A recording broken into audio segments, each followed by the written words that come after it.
Hag Sameach. Vamos volviendo.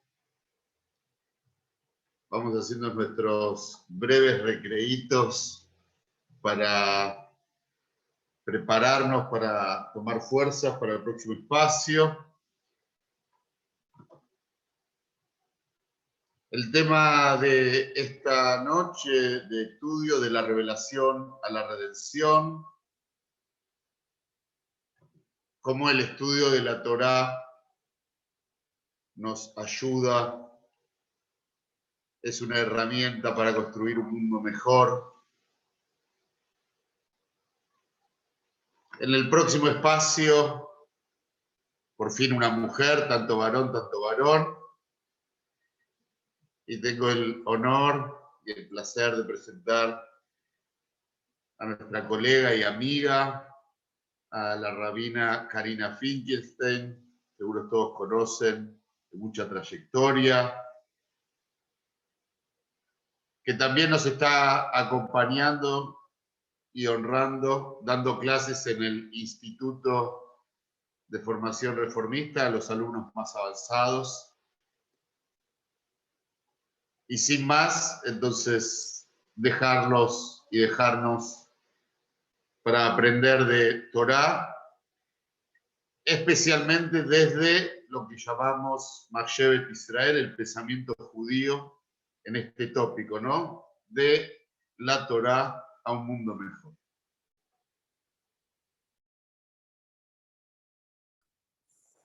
Bueno, hola, buenas noches a todos, a todas. Quiero primero agradecerle a Damián por haberme convocado a volver a casa en este Tikkun. Muy lindo ver muchas caras conocidas, haberlo escuchado, estaba en YouTube, en Facebook, lo escuché al Rav Sergio, escuché a los rabinos de Judaica muy atentamente.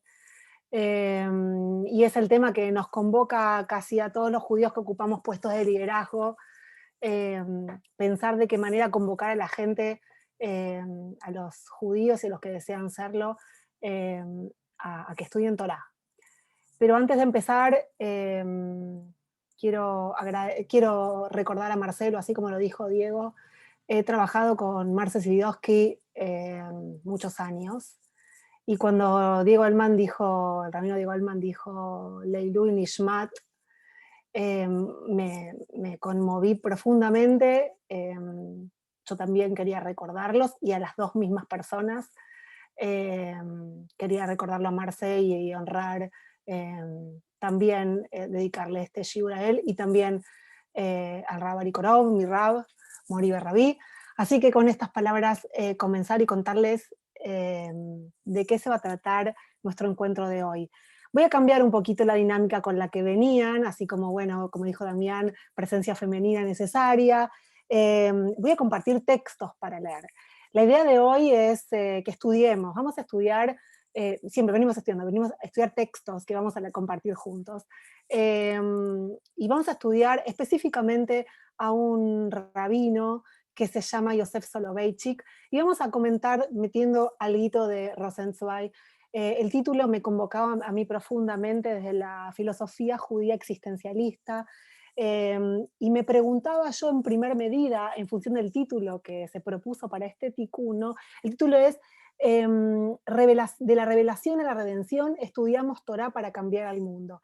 Y en principio a mí esas dos palabras, ¿no? Revelación y redención, me suenan como muy grandes y muchas veces muy difíciles de explicar a la gente que no tiene el hábito de los conceptos filosóficos. Y me parecía que Rosenzweig y Soloveitchik nos podían acompañar en este camino. Y por eso es necesario los textos, porque son pensadores muy profundos, y creo que requerimos del anclaje del texto para poder entender un poquito. Así que en unos segundos voy a estar compartiendo con ustedes unos textitos. No sé si Eli me tenés que hacer co-host, si puedo compartir. Y me hacía una pregunta, es ¿por qué o de qué manera convencer o invitar a las personas para que estudien Torah. Porque, ok, hola Eli, me dice que ya soy host, perfecto. ¿Por qué? Y digamos, ¿con qué pretexto o por qué razón invitarlos a estudiar Torah? Yo creo que hay 3 ideas básicas, hay muchas más que las estuvieron diciendo durante toda esta noche que estamos compartiendo, pero para mí quiero sintetizar en 3 ideas que para mí son fundamentales para invitar a alguien a estudiar Torah. La primera es que estudiar Torah nos modifica, porque nos permite comprender, asimilar y habitar en un mundo con herramientas cognitivas diferentes. Yo parto desde mi supuesto que el mundo no existe allá afuera. No hay un mundo allá afuera al que salimos a conocer, sino que en realidad nosotros poseemos ciertas herramientas cognitivas, ciertas herramientas de nuestro espíritu con el que salimos al mundo y lo comprendemos. Nos comprendemos a nosotros, comprendemos el mundo que nos rodea. Entonces, mientras más herramientas cognitivas, espirituales, emocionales tengamos, nuestro mundo será más rico, ¿verdad? Entonces construimos un mundo. Nuestra mente y el mundo tienen algo en común, ¿verdad? Nosotros somos formados por la cultura, nuestra mente está conformada por la cultura, pero además, ¿sí? Nosotros conformamos el mundo en tanto que lo pensamos, que lo soñamos, que lo ideamos, que lo interpretamos, ¿sí? Como podemos. Y entonces el estudio de la Torá nos da herramientas para interpelar, interpretar, conquistar ese mundo con ideas, con emociones, con sensaciones particulares, propias, desde los textos, desde lo que podemos comprender de los textos. La segunda idea es que cuando habitamos ese mundo que pensamos, y con ese mundo volvemos a los textos, ya el texto nos habla de otra manera, porque ya vamos con preguntas nuestras, existenciales, de nuestra vida. Entonces hay un diálogo de construcción. Venimos a estudiar Torah para modificarnos a nosotros, para modificar la comprensión de este mundo, pero también para nosotros actuar sobre este mundo y dejar algo, dejar una huella, ¿sí? Aportar algo a esta construcción. Y desde esta visión vamos a leer algunos textitos pequeños. Yo lo que les voy a pedir es, voy a ir leyendo el chat, ¿sí? Así que si en el medio de todo esto, en general cuando damos clase por Zoom y es con la gente que solemos estudiar, las personas tienen habilitado el micrófono y hacen preguntas y esto se vuelve como más ameno. Yo lo que les pido es, el chat está habilitado, si bien creo que todos estamos silenciados en general por Eli, quien quiera y tenga ganas de hacer una pregunta, hágala por chat y yo cada tanto voy a ir mirando a ver si hay algo para decir, para preguntar, ¿sí? Para contestar, para que podamos seguir juntos en el pensamiento. Y como les decía, vamos a estudiar a Yosef Soloveitchik, ¿sí? Que vivió entre los años 1903 y 1993, un judío americano, en realidad nace en Bielorrusia, vive en Boston, es el Rosh de la yeshiva en Boston, es un filósofo, es un teólogo, escribió, pero él lo que escribía no era lo que enseñaba. Él escribía para las preguntas del mundo moderno. ¿Sí? Él vivía en una vida ortodoxa, pero su mente estaba abierta a las dificultades y a las problemáticas que los judíos y las judías tenían frente a la modernidad de su época. Y por otro lado vamos a tocar, yo estoy inspirada absolutamente por Franz Rosenzweig, así que van a ver, lo van a encontrar, quienes conocen a Franz, van a encontrarlo a lo largo de esto, pero específicamente vamos a leer 2 textitos de él, 1886-1929, ¿sí? Influyó a muchos pensadores, a Walter Benjamin, a Levinas, colaboró con Martin Buber para la traducción de la Torá del hebreo al alemán, y vamos a utilizar sobre todo ideas de él de la estrella de la redención. Dicho todo esto, voy a presentar el tema, el primer tema, que es la palabra Geulá, ¿sí?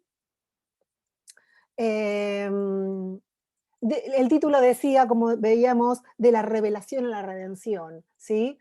De la Itgalut a la Geulá, ¿sí? Del recibimiento de la Torá o de la entrega de la Torá, de la palabra de Dios al ser humano, ¿sí? A la redención. Y tenía ganas de compartir primero estas palabras. ¿Qué significan estas palabras?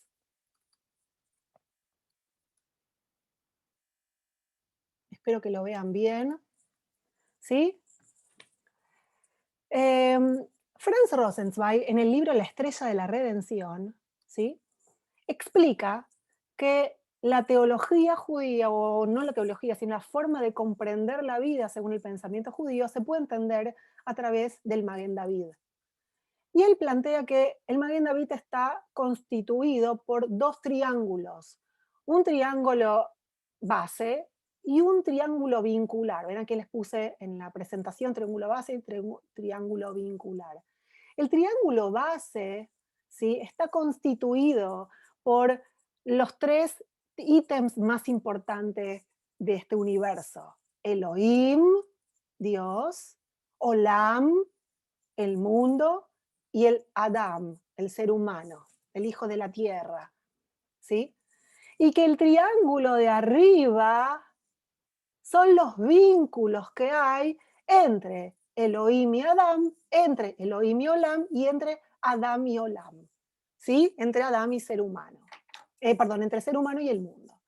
Entre Elohim y Olam, entre Dios y el universo, el mundo, la relación o el vínculo que existe es la Briá.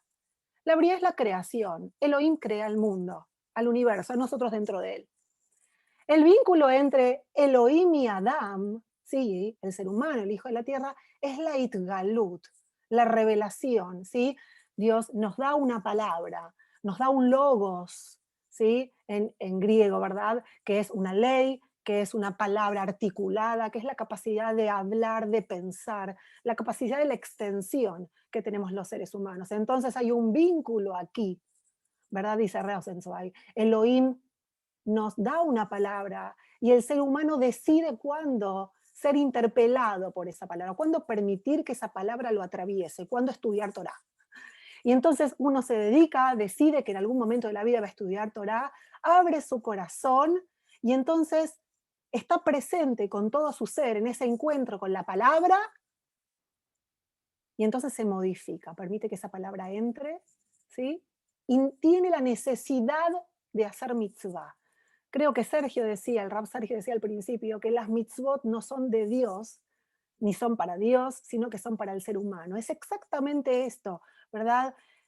La mitzvah es la forma que tiene el ser humano, según la teoría de Rosenzweig, para responder a este encuentro sagrado con la palabra, ¿sí? Y esto se produce en el estudio, ¿sí? Y luego, acá comprendimos la palabra revelación, ¿verdad? Y el vínculo entre Adam y Olam, entre el ser humano y el universo, es la Geulá.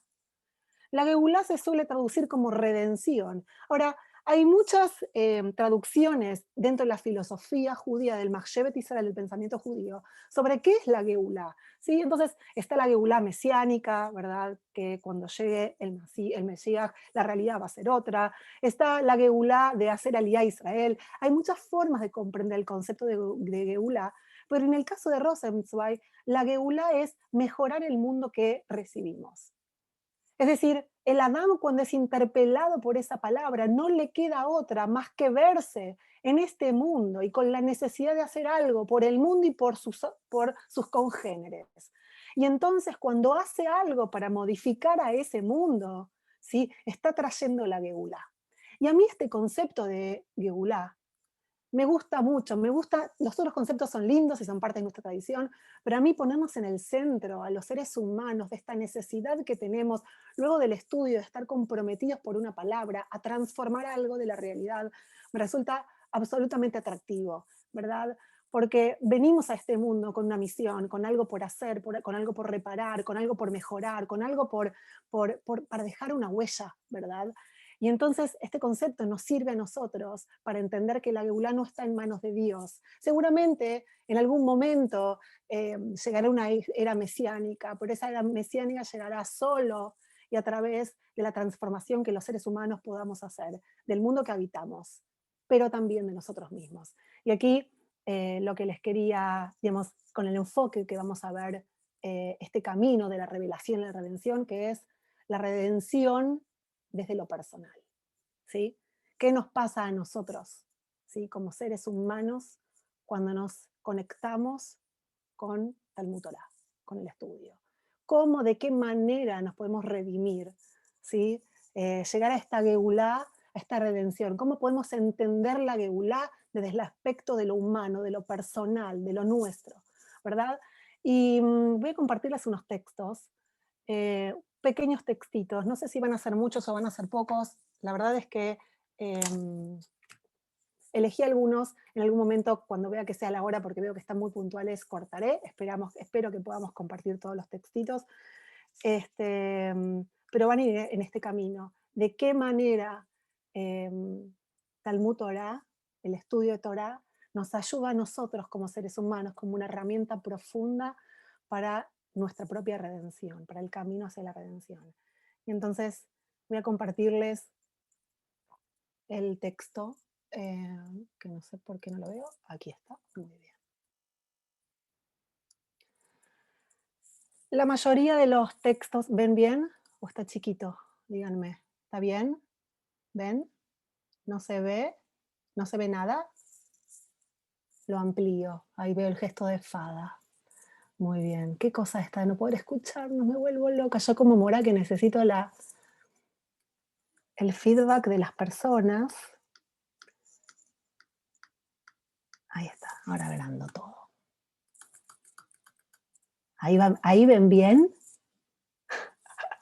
Bueno, un poco exagerado. Bueno,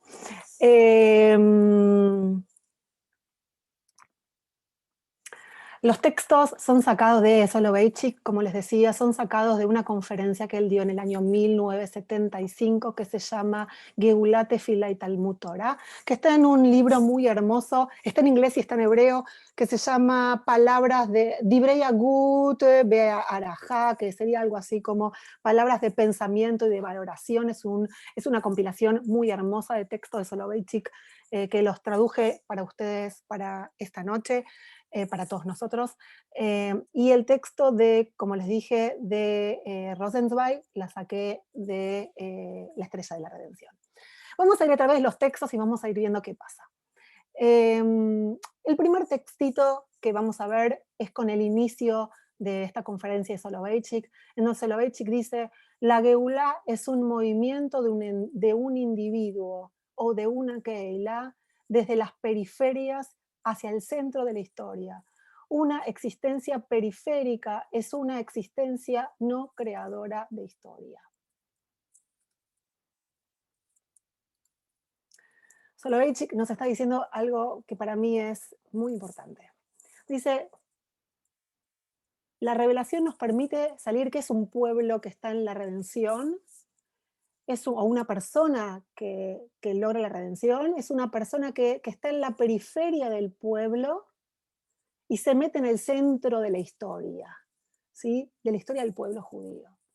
¿Cómo haces para, cuando estás en la periferia? ¿Qué significa estar en la periferia? La periferia significa no habitar comunidad, no tener el lenguaje judío, no conocer las prácticas, pero sobre todas las cosas no poseer el propio lenguaje yehudí, ese lenguaje judío que nos hace sentir que somos parte de la historia, pero no solo que somos parte, sino que la creamos. Y eso solo lo hace poseer un lenguaje común, que no es el hebreo solamente, ¿verdad? O el yiddish o el arameo. No es eso lo que hace la pertenencia, sino el lenguaje de las historias, de los relatos, de los mitos, de los sentidos profundos que le dan valor, ¿sí? A cada cosa que hacemos, pero en nuestra vida propia. Entonces, si carecemos de ese lenguaje, de esos relatos, de esos números, de eso, ¿no? Que Fada también empezó con los números, creo que en uno de los videitos de Shavuot, los números de Shavuot. Sin los números, sin los valores, sin los relatos, uno está en la periferia. Ahora, si vos querés ser un creador, si vos querés ser parte del entretejido judío, tenés que poseer el lenguaje. Y cuando posees el lenguaje, estás cerquita de la Geulá, ¿verdad? Este es el primero de los textos. Acá vemos que Soloveitchik hace un vínculo entre el estudio de la Torá y poseer el lenguaje común.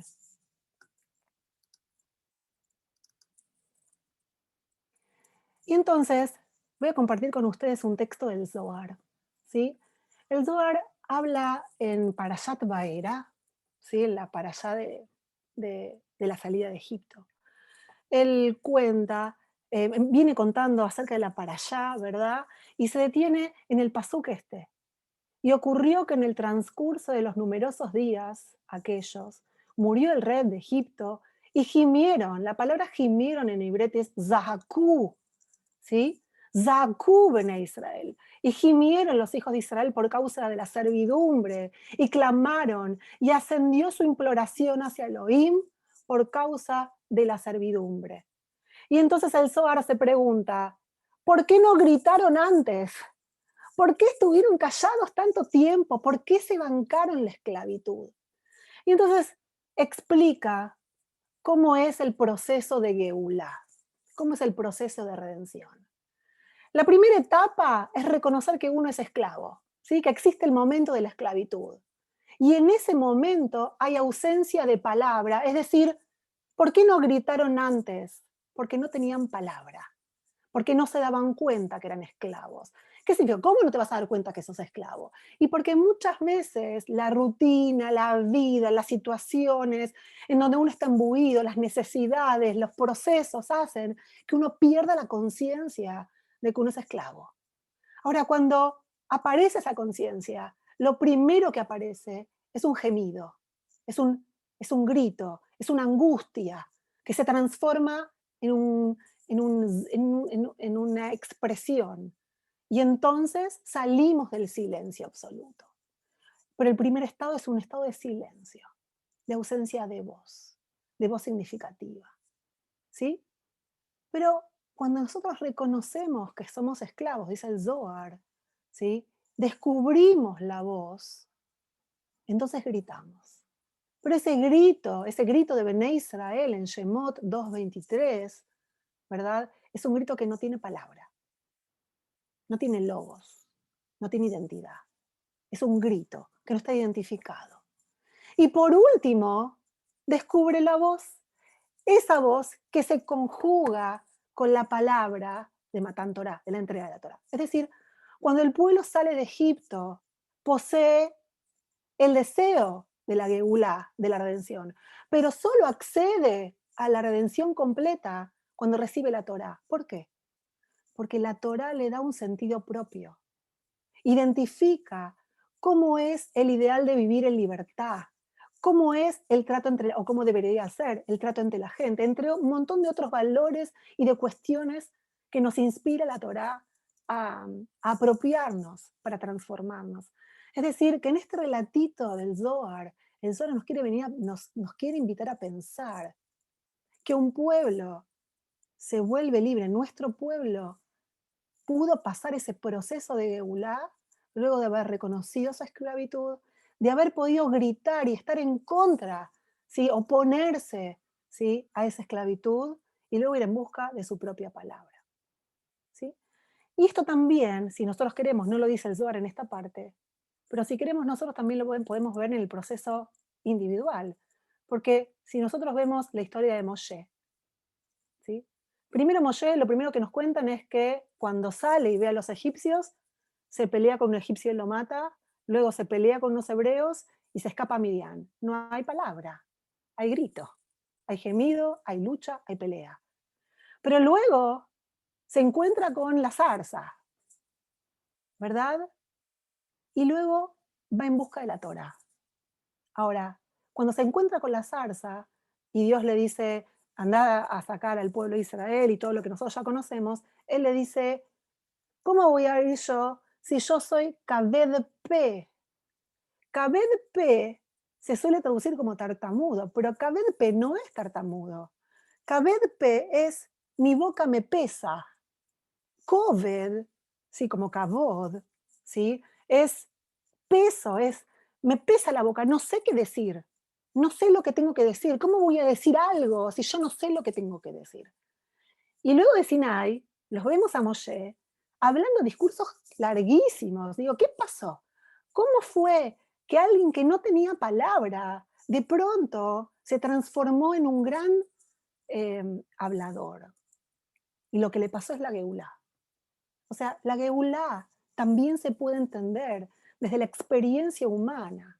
cuando encontramos los sentidos profundos a través de los cuales nosotros queremos trascender en nuestra vida. Porque ahora nos va a decir Soloveitchik que vivimos una vida esclava, nuestra vida se parece a la de Moshe. Ahora, lo que tenemos es la ilusión de que en algún momento podamos ser grandes habladores. ¿En qué sentido? En el sentido de que poseemos la Geulá y esta capacidad de decir quiénes somos, de hacer lo que pensamos y lo que creemos que hay que hacer para transformar nuestro propio mundo, el mundo interior. Porque si logramos transformar nuestro propio mundo, logramos transformar un poco del mundo que nos rodea, ¿verdad? Y entonces ahora volvemos a Soloveitchik. Quiero ver si hay alguna pregunta o algo, porque como les prometí que iba a leerlos. Bueno, parece que no. Volvemos a nuestro texto. Muy bien. Segundo parrafito de Soloveitchik. Soloveitchik va a hablar de la esclavitud, pero nos va a decir que el texto de la Torá no nos habla solamente de la esclavitud de aquel pueblo de Israel, sino que nos habla de nosotros hoy y acá, de lo personal, desde la experiencia de vida. Y dice así: este relato, ¿sí?, el de la salida de Egipto al recibimiento de la Torá, no se refiere tan solo a la esclavitud de aquella época, sino también a la de nuestro tiempo. La esclavitud de nuestro tiempo se expresa en una existencia de tohu vabohu. ¿Cuál es la esclavitud existencial? ¿Cómo se expresa el tohu vabohu existencial en el día a día? Lo que dice, la Torá no habla para aquellos, nos habla ahora, a nosotros. ¿Sí? Y dice que nuestra vida, nuestra existencia, es una existencia de tohu vabohu. Tohu vabohu se suele traducir como caos. ¿Sí? ¿Se acuerdan esto de lo que dice la Torá? Bereshit bara en el principio creó Dios el cielo y la tierra estaba tohu vabohu. ¿Sí? Y suelen traducir tohu vabohu como caos, y la tierra estaba en caos. A mí la palabra caos no me gusta porque la palabra caos viene de la filosofía griega, no tiene que ver con nuestra Torá. Pero es una linda forma de darle algo de sentido al tohu vabohu. Si nosotros vamos a las dos palabras tohu vabohu, nosotros vamos a leer que la palabra tohu proviene de la raíz tohu y bohu, es decir, tohu u bohu, adentro de eso está y adentro de aquello está. Es decir, que, y en el principio estaba todo tohu vabohu, significa que todo lo que existía estaba metido una cosa dentro de la otra, tohu bohu, ¿sí? Adentro del agua, de ese agua que después va a ser movida y movilizada por el Ruach Elohim, por el aliento divino. Es decir, que todo existía, pero había que desplegarlo, como si fuera una muñeca rusa, una mamushka, tohu bohu, ¿sí? Había que desplegarlo. Entonces la vida está toda contenida, tenemos quizás un montón de elementos, tenemos como la esencia, la semilla, pero hay que desplegarlo. Hay que animarse a desplegar eso que poseemos.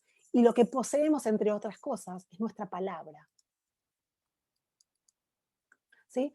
Entonces dice, ¿cuál es la esclavitud existencial? ¿Cómo se expresa el tohu vabohu existencial en el día a día?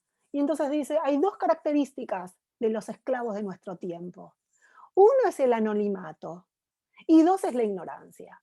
¿Qué significa que el anonimato si es una característica del esclavo existencial? Lo dice con palabras lindas un poco difíciles. Se expresa en la evidencia que será olvidado. El ser humano llega y se va sin dejar huella. Experimenta el anonimato como una gran soledad.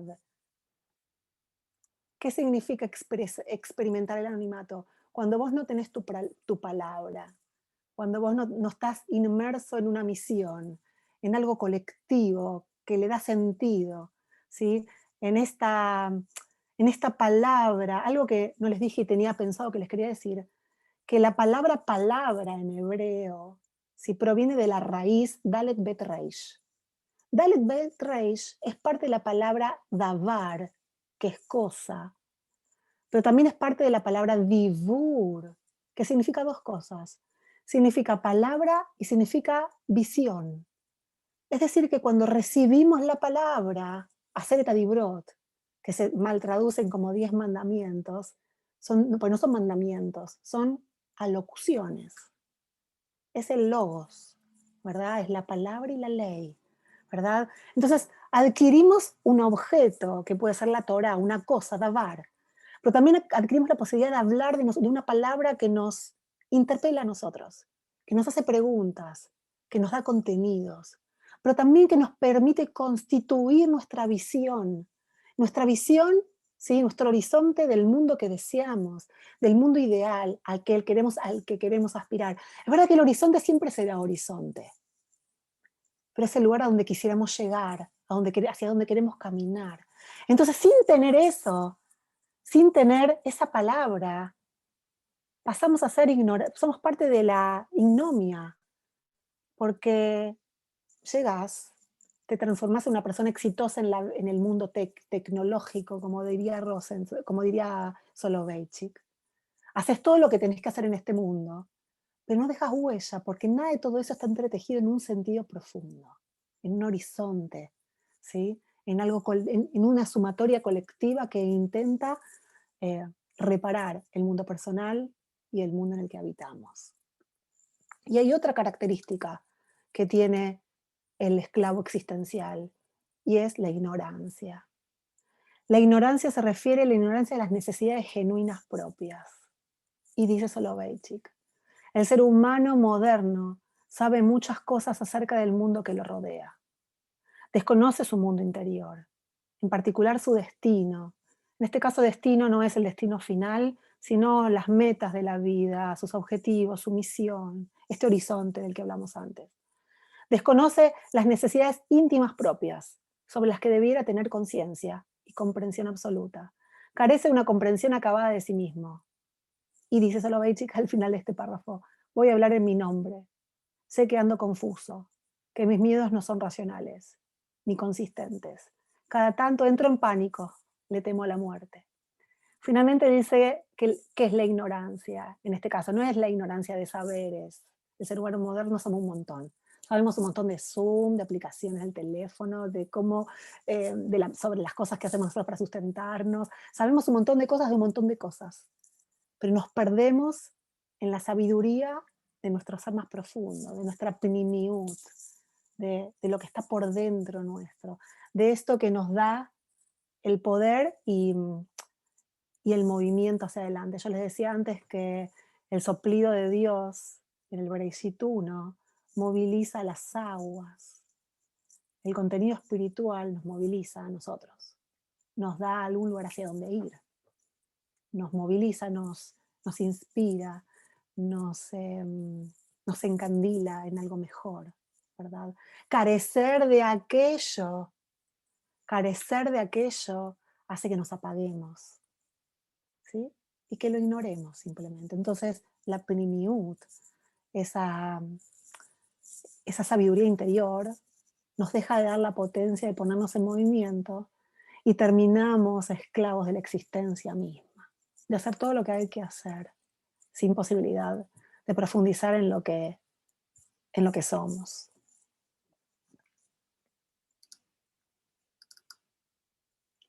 Y entonces se pregunta, ¿cómo le es posible al ser humano redimirse de este tipo de esclavitud? Y esta es la clave. La redención de Egipto fue realizada por Dios. No así es el caso de la redención de la esclavitud existencial. Esta redención está en manos de cada persona. La consigna es salvarse de vivir una existencia entre sombras. Claramente, esto que dice él, la existencia entre sombras, se está refiriendo a la alegoría de la cabaña de Platón, ¿verdad? Que no la voy a explicar aquí, pero claramente es esta característica del ser humano que no encontró su sabiduría y que solo puede mirar atado hacia una pared las sombras de las luces que le mueven otros. Vivir en el sentido común, en lo que otros te dicen que las cosas son. Ahora, cuando salimos hacia la luz, nos podemos liberar de vivir a través de lo que otros nos dicen y vemos nosotros nuestra propia sabiduría. Tenemos los ojos un poco encandilados por la luz hasta que nos acostumbramos y podemos comprender, ¿verdad? El camino para la propia luz, para liberarnos de lo que otros dicen que debemos ser y pasar a ser nosotros. Eso es Geulá, ¿verdad? Entonces yo iba por acá, por las sombras, de vivir La consigna es salvarse de vivir una existencia entre sombras. Dios quiere que el ser humano sea creador. Dios quiere que el ser humano sea creador. Su primer tarea es crearse a sí mismo como criatura integral. El ser humano debe ir tras la palabra articulada, dibur, y adquirirla. El aprendizaje más alto en nuestra estructura moral es ser, existir, pongo así porque el verbo en ibrit es eso, en su sentido más integral. Liberarnos del mundo de las sombras y movernos hacia ámbitos del desarrollo de la personalidad, de la existencia, repletos de poesía y alegría, matices de dibur, de palabras, de visión, musicales y claros. El ser humano tiene la mitzvah de redimirse a sí mismo para merecer la existencia completa e integral. Y este es el desafío. Y este es el camino de este título tan difícil de comprender, que es de la revelación y la redención.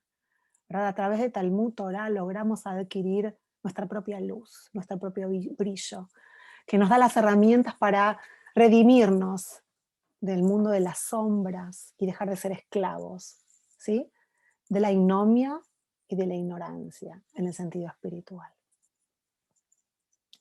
A mí me conmueven estas palabras, ¿verdad? Porque quien nació dentro de comunidades, siempre estudió, siempre tuvo la posibilidad de estar cerca de maestros y maestras, de Askanim, ¿verdad? Y eso es parte de su vida, pero no es lo común, no es lo que le pasa a los judíos comunes.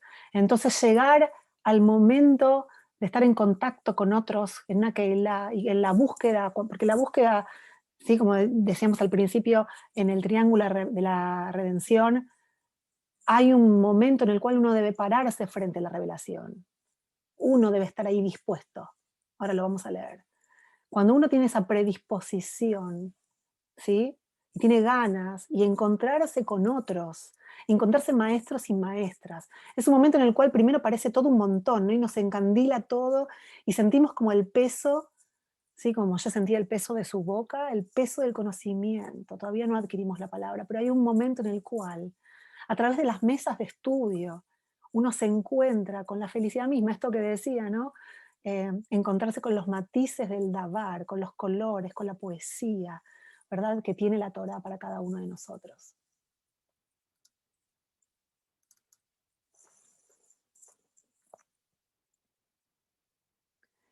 Y entonces llegamos a las herramientas, porque bueno, ¿y cómo se hace? ¿Cómo se come? Y entonces Soloveitchik nos enseña que las herramientas por excelencia para la Geulah son la Tefilá y el Talmud Torah. Y esta frase las puse en ibrit porque me gusta el hebreo, porque creo que es un lenguaje que todo judío debe de poseer. Sé que no es así, pero carecer del hebreo es carecer de gran parte de la cultura y de la forma de pensar judía. Es un obstáculo que debemos atravesar los judíos que nacemos en la diáspora, aprender ibrit. Y dice, Atfilá y emtza'i beyedei hadam limtzo beleatzevet ishiuto. ¿Qué significa? La plegaria, la tfilá, es la herramienta, el medio a través de la cual el ser humano puede encontrarse y constituir su personalidad. Wow. Y uno dice, pero la tefilá es repetir siempre lo mismo. Y cantamos siempre las mismas cancioncitas. Pero en la tefilá es en el sidur, en todos los sidurim que tenemos, de todas las congregaciones, de todos los movimientos, ¿sí? Es un compendio de valores, ideas, sentidos, significados, ¿verdad? Que uno repite. Ahora, si a uno esa repetición le pone conciencia, uno se educa en el camino judío o en la forma de caminar como judío, ¿verdad? Y cada uno se va disponiendo a eso como lo puede entender y como lo puede lograr, ¿verdad? Pero la tfilá keilatí, esta tfilá congregacional, porque es la más fuerte, si bien uno puede hacer tefilá en su casa, la tfilá, ahora la vamos a leer, es con Minyan. Y hoy lo hacemos como podemos, porque lo hacemos con Zoom. Y Baruch Hashem que tenemos Zoom. Pero era un chiste, pero no tan chiste. dejar de tener nuestros espacios de plegaria colectiva es una pérdida muy grande. Y creo que todos aquellos que estamos acostumbrados y que amamos la tefilá, el año pasado hasta que nos acomodamos, hasta que pensamos cómo, y debíamos hacer tefilá en soledad, eh, fue una de las faltas, creo, ¿no? Muy potentes de la vida comunitaria. Dice Soloveitchik, el judaísmo en oposición al silencio místico, que invita a ser pacientes con el dolor o con lo injusto, desea que la persona grite con voz y palabra frente al dolor, a la injusticia y a la necesidad personal. La conciencia de la propia necesidad es parte de la descripción existencial del ser humano, es decir, la tefilá no requiere de nosotros que tengamos paciencia y cerremos los ojos. La tefilá nos pone frente al dolor, a la injusticia, al, a la moral, y nos dice, y a nuestras propias necesidades, y nos dice, gritalas, decilas, cantalas, expresalas, porque eso es parte del reconocimiento. Recuerdan que lo primero que pudo hacer Bené Israel luego de la muerte de Faraón fue gritar. O sea, es el primer paso para el camino de la Geulá. Pero además, la tefilá es un grito colectivo. La tefilá se refiere a las necesidades humanas, sus deseos, sus voluntades y motores. La tefilá le cuenta tanto a la persona como a la Keilah cuáles son las virtudes, lo deseable, los aspectos espirituales y culturales a adquirir. A través de la tefilá, la persona puede, esto lo agregué yo, encontrarse a sí misma. A través de la tefilá, la persona se descubre, ilumina sus ojos respecto de necesidades, se integra a relatos de esperanza, revela anhelos ocultos, guía la mirada hacia el propio horizonte y enseña cómo encaminarse hacia allí. En esta instancia, la tefilá ya no es acá, ¿no? Acá, ese gemido, pero aún no tenemos la palabra. O sea, por ahora, cuando es tefilá sin Talmud Torá, tenemos la forma de gritar en comunidad, de cantar, de expresar lo que es lindo y lo que es feo. Pero necesitamos la siguiente herramienta, ¿sí? La tefilá transforma a un grupo de personas en Keilah, y es verdad, ¿sí? Cuando empezamos a cantar, a rezar, a estudiar desde el Bar Torah, ¿verdad? En Keilah, nos transformamos desde individuos a un grupo que tiene motivos en común, que tiene razones por las cuales estar juntos, que tiene vocación de hacer algo. La tefilá en Keilah tiene mucha relevancia en la halajá. La mayoría de las tefilot están escritas en plural. En momento de angustia no se debe hacer tefilá en soledad. El fundamento de la tefilá es la congregación de almas que se enlazan solidarias, que conocen y alientan a quien atraviesa el dolor. ¿Sí? La tefilá es la congregación de almas que se enlazan solidarias, que conocen y alientan a quien atraviesa el dolor. Esta congregación alcanza la sensación de brit, lazo existencial, camaradería y experiencia de vida compartida. Y entonces cuando logramos este estadio, le ganamos, lo que está en negrito lo agregué yo, le ganamos a la soledad y le ganamos al anonimato. A la soledad porque ya desde el momento que somos parte de una comunidad nunca más estamos solos. Porque desde el mismo hecho que cuando faltamos a nuestra tefilá, alguien nos va a llamar para decirnos por qué no viniste, ya sos parte de algo integral, grande, mucho más grande que vos, pero por el otro lado, empezás a adquirir los sentidos que le dan significado profundo a tu propia experiencia y tenés la oportunidad de dejar huella, de dejar de ser anónimo y pasar a ser, como decíamos antes, de la periferia al centro de la historia, a escribirla con tus propias manos. ¿Y cómo contribuye Talmud Torá a la redención personal? Y acá les traje perdón, que estoy leyendo muy de seguido. ¿Cómo andamos? A ver, las caras, hay poquitas caras. ¿Alguien comentó algo? ¿No? ¿No hay preguntas? Entonces avanzo. Muy bien.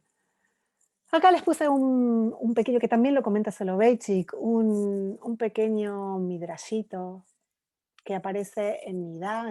TV significa Talmud Bavli, en Nidá.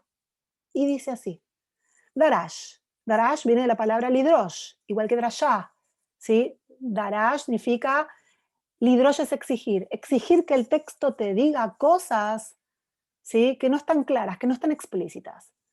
¿A qué se asemeja un por nacer en el útero? ¿A qué se parece, sí? Un por nacer en el útero. Una vela encendida sobre su cabeza y observa. Y mira desde el fin del mundo hasta el fin del mundo. Es decir, tiene una vela, tiene una luz, esa luz de la que hablábamos antes, y puede mirar todo, desde el fin del mundo hasta el fin del mundo. Y le enseñan a él toda la Torá. Cuando está llegando el aire, y cuando pasa por el canal para salir, viene el malaj que le enseñó y le cierra la boca, ¿sí? Le hace, esto es conocido, le hace como un toquecito arriba del labio y hace que se olvide toda la Torá. En otras palabras, dice Soloveitchik, a través del estudio de la Torá, retorna el ser humano a su personalidad propia, libre, independiente. Se revela a sí mismo su personalidad, se descubre avanzando hacia otra realidad, la propia del yo, sabia, clara y parlante, al momento que se encuentra a sí mismo con la Beula. Es decir, ¿qué nos aporta este relato del Talmud? Nos dice que antes de nacer lo sabemos todo, conocemos todo, hemos visto todo, pero cuando empezamos a sentir el oxígeno, el aire en nuestro rostro, el malaj nos hace un mimo, una caricia y nos olvidamos de todo. Y entonces cuando nos entregamos al estudio de las cosas en su profundidad, para nosotros los Yehudim, Talmud Torah, ¿sí? Empezamos a adquirir aquello que ya sabemos y que nos es propio, ¿verdad? Y podemos constituir nuestra personalidad, nuestro ser, nuestra libertad a partir de las cosas que ya sabemos. Y esto también tiene que ver con el despliegue de lo ya conocido de las mamushkas que veníamos hablando antes.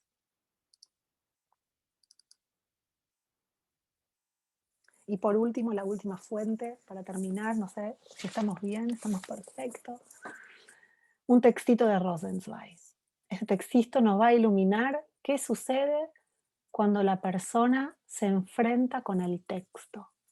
¿Se acuerdan que hace un minuto atrás habíamos visto en el triángulo de la estrella de la redención que Dios revela la Torah, que el vínculo entre Dios y ser humano es que Dios entrega la palabra, pero que el ser humano tiene la oportunidad o la posibilidad, ¿verdad?, de ir en busca de esa palabra. Por eso se llama Matán Torah y no Kabbalat Torah. Por eso se llama la entrega de la Torah, porque la entrega sucede todo el tiempo. El tema es que la decisión de recibirla es cuando uno quiere, cuando uno está disponible, cuando uno tiene ganas. Y entonces, cuando tiene ganas de ir en busca del texto, de la palabra, del estudio de la Torah, uno dice Ineni, ¿no? Y pasa algo en ese encuentro con la Torah. Quiero aclarar una cosa. Rosenzweig utiliza la palabra mikra. Mikra suele ser una palabra que se refiere solo a Torah. ¿Sí? Mikra significa leer, aquello que se lee. Pero también mikra está vinculado con toda la literatura judía, aquello que se lee en nuestros libros. Por eso no puse Torah, puse la palabra original de Rosenzweig, que es mikra, porque puede estar refiriéndose a la palabra de Dios en la Torá o a la palabra traducida por todos aquellos que escribieron libros inspirados por la palabra de la Torá. ¿Está bien? Con este doble sentido leemos el texto.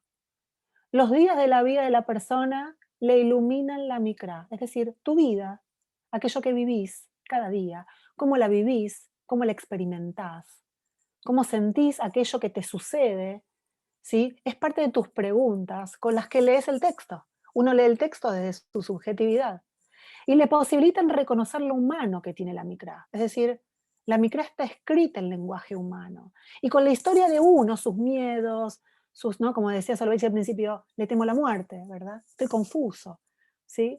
Estoy contento por ciertas cosas, ¿no? Llega al texto con su experiencia y entonces se encuentra que la micra, que esos textos tienen mucho de humano, porque le habla al humano desde su experiencia de vida.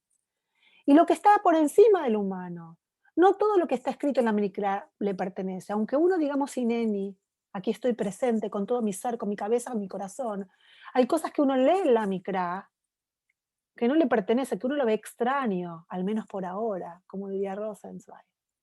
Pero sabe que Él está presente allí. Uno está presente allí con todo su ser, con todo su corazón, aunque algunas cosas siente que le son propias y le son humanas, y algunas cosas no tanto. Esa actitud de estar presente y dirigido, no, como es como la palabra kavaná, que muchas veces hemos explicado para hacer tefilá. Kavaná es dirigir tu cabeza, tu corazón y tu cuerpo, estar presente con todo tu ser, ¿sí? En aquello que estás leyendo, ¿verdad? ¿No? A la Torá, ¿sí? Posibilita que a través de la luz de una vida, de la vida, se vuelva transparente algo escrito. Es decir, algo que te pasó a vos hace que el texto escrito se vuelva transparente, lo entiendas, hagas un insight de aquello, ¿sí? Tu vida te permite que aquello que lees en el texto quede más claro, ¿sí? Hasta tanto entender que eso fue escrito para sí mismo, es decir, llega un momento que decís, para esto la Torá me lo está diciendo para mí. Esto que dice la Torá se refiere a mí, exactamente en el medio del corazón, en los latidos, lo divino que se encuentra en lo escrito. De repente siento que Dios está allí, en el texto, en la Torá, y que me está hablando de allí, que ese texto me habla a mí directamente. Le será caro y evidente como una voz que escucha en su corazón ese instante. O sea, ese momento de encuentro entre la persona, ¿sí? Y el texto es un momento revelador. Hay un, hay un dicho jasídico que cuando la persona se encuentra, en realidad hablando de un varón, que se encuentra con el estudio de la Torá, la desnuda, porque peirush, la palabra peirush viene de la misma raíz de palabra que desnudar, ¿verdad? Como que la Torá se desnuda como una novia ante esa persona que lo está leyendo, ¿verdad? Le revela los secretos, ¿sí? Y en palabras de Rosenzweig, a text core le coró. El texto llama a quien lo está leyendo o lee a quien lo está leyendo. ¿Sí? Este doble juego del hebreo, la palabra coré puede ser llamar, convocar, pero también puede ser leer, es decir, el ser humano lee al texto, pero el texto también te lee a vos y te revela eso que estás buscando, la palabra justa, la palabra que necesitas. Y entonces ese encuentro entre la Torá y vos es transformador. Para cerrar, un parrafito del Hanan Nir, el Rab el Hanan Nir, es uno de los rabinos estrellas de Yeshivat Tziach. Yeshivat Tziach es una yeshiva de Yerushalayim que fue fundada por el Rab Shagar, el Rab Rosenberg, que es a mí profundamente, suelo seguirlo mucho el Hanan Nir, pero además de ser rab y de enseñar muy lindos shiurim de Torah, escribe poesía. Y en el último Musaf, antes de Shavuot, en el último anexo del diario, creo que él está en Yediot Aharonot, él escribió esto sobre la poesía y sobre Idgalut. Y dice así: la poesía es un giro en la respiración, en el día a día, en la corrida tras el sustento. De pronto se levanta la persona por la mañana y siente que se niega a continuar caminando con esa conciencia rutinaria, a través de la cual ya conoce todo, ya hizo todo y que se encontró con todo. Se levanta, se prepara para la revuelta, revuelta en el sentido de revolución, de modificar. La poesía es el giro en la respiración. La poesía nos dice que se puede preguntar y preguntarnos, que se puede observar y perderse para luego salir a buscarse y retornar a los cielos sombríos, los árboles caídos, a los gatos de la calle y también distinguir la maravilla. La poesía solicita celebrar el presente, aún el temor tremendo que implica evitar nuestras dudas, esas que recortamos y escondemos. La poesía nos dice ahora amor, ahora pedí, ahora acércate. La poesía calma cuando se canta con otros. Moshe y los hijos de Israel, Miriam y las mujeres. Cuando se canta con otros, juntos, tiene un efecto único, un efecto rítmico que hace eco dentro y trasciende al mundo.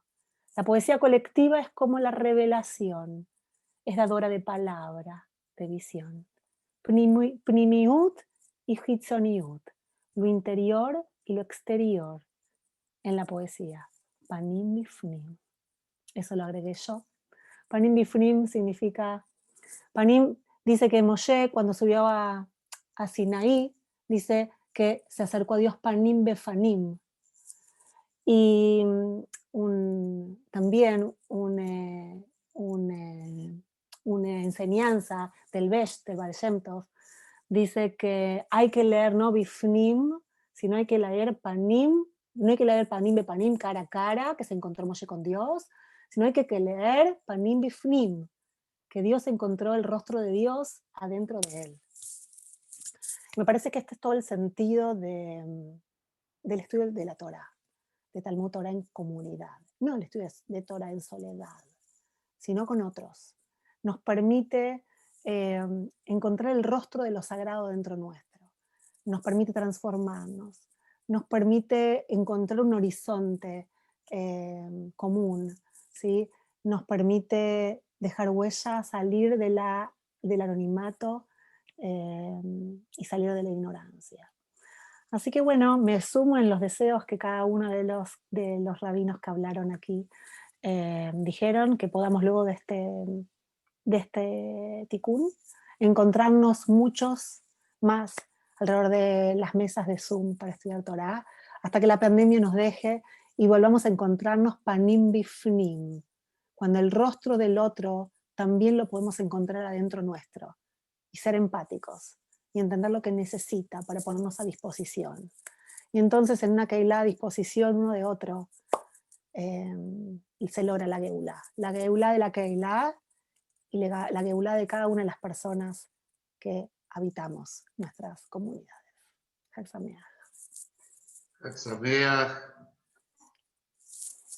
Koyach, Yafé Darash, muchas gracias, Rabina Karina. Nos llevamos mucho para pensar y para interiorizar, y nos tomamos 3 a 5 minutos para a las 11 en punto volvernos a reencontrarnos para seguir profundizando y estudiando desde otra óptica. Quedan 2 espacios de estudio, leeremos los 10 mandamientos aproximadamente a la 1 de la mañana, a la mitad de la noche, así que un esfuerzo más, nos renovamos el mate, el café, el té, nos preparamos y nos vemos en un par de minutos.